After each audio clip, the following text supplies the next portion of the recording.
The Denver Broncos are saying goodbye to veteran cornerback Chris Harris Jr.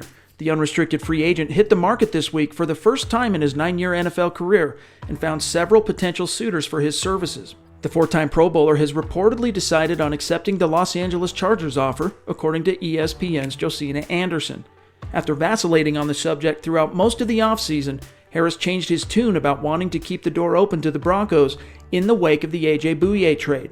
The day of the Bouye trade, Harris was importuning Broncos division rivals to contact his representatives. Harris didn't end up landing with the Kansas City Chiefs, though he still chose one of the Broncos' most bitter division rivals. Harris was once the top slot cornerback in the league, though the last 2 years, since Aqib Talib departed Denver, he's played mostly on the outside.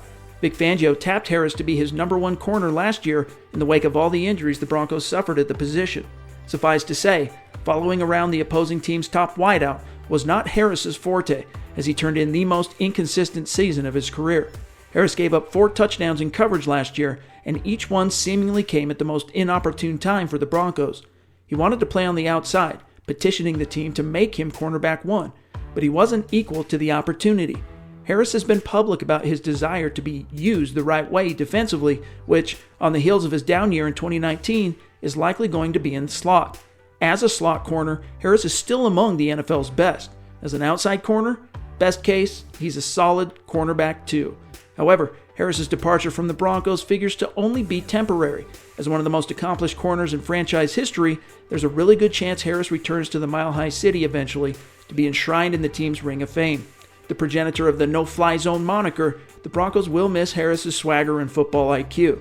But after GM John Elway bent over backward last year to placate Harris, giving him a more than $3 million raise to end an offseason holdout and offering him $26 million over 2 years ahead of last fall's trade deadline to stick around through 2021, the Broncos finally had to turn the page. Harris rebuffed Elway's offer, purportedly of the belief that he could command north of $15 million per year on the open market. While we don't know the exact details yet of his deal with the Chargers, we can say with assuredness that it wasn't for $15 million APY.